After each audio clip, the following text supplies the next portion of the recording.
It's a baby, again and again. It's your birthday, I'm never by your me. Ajayi ọba koyo, ọjọ́ ìrẹ̀lẹ̀ nìjẹ́.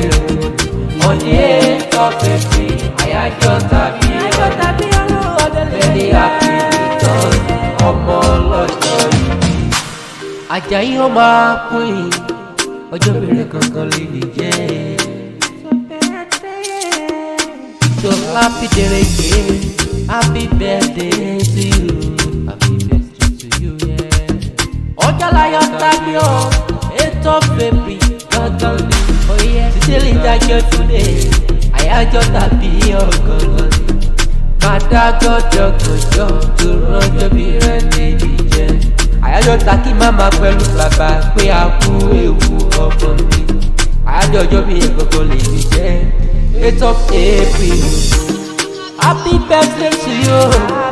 Very happy returns. Happy birthday to you. Àkí ọmọ ọlọ́jọ́ ìbí. Ó yá ijó ọpẹ́rẹ́ dà, jẹ́ ká jẹ́ kọ́ lọ́rùn dà. Àbùdá ṣùkúra, ọpẹ́ yẹn kọ́ lọ́rùn wa.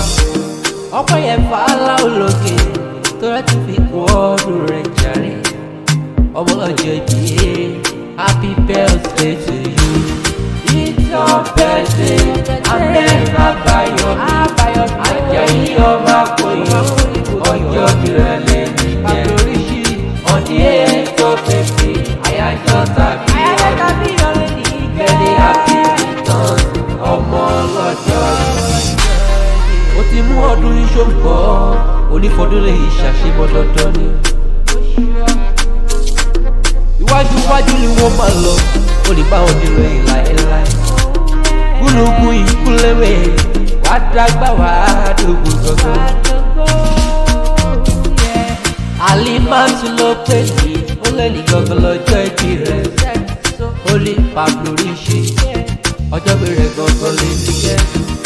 Ó dágbà kó dògbò, kó má ṣe bọ́jọ́ lọ́jọ́ lọ. Eré àtúlẹ̀ rẹ̀ ṣe bùkún o, olóògbé sọ̀rọ̀ ìbò rẹ̀ ṣe bí ọkọ ni.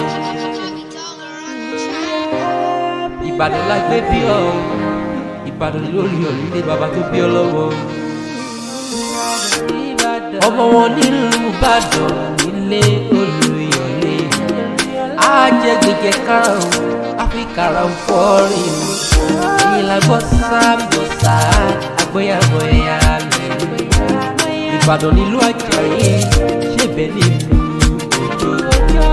Ìlú Ìbí ìkúnlẹ̀ ológodò kẹrìnrìn lójú òkú. Ọjọ́ pọ̀lọpọ̀ ló láyé, inú pẹ̀lú ọlọ́lá dandan ni. Àlímọ́lí máa sọ fún ọ lónìí o, gbọ́dọ̀ ìhà sọ ọ́ sí rere. Ọmọlọ́jọ́ ìdìbò kí ọ, happy birthday to you. It's your birthday, I'm never by your me. Ajayi ọba koyo, ọjọ́ ìrẹ̀lẹ̀ nìjẹ́.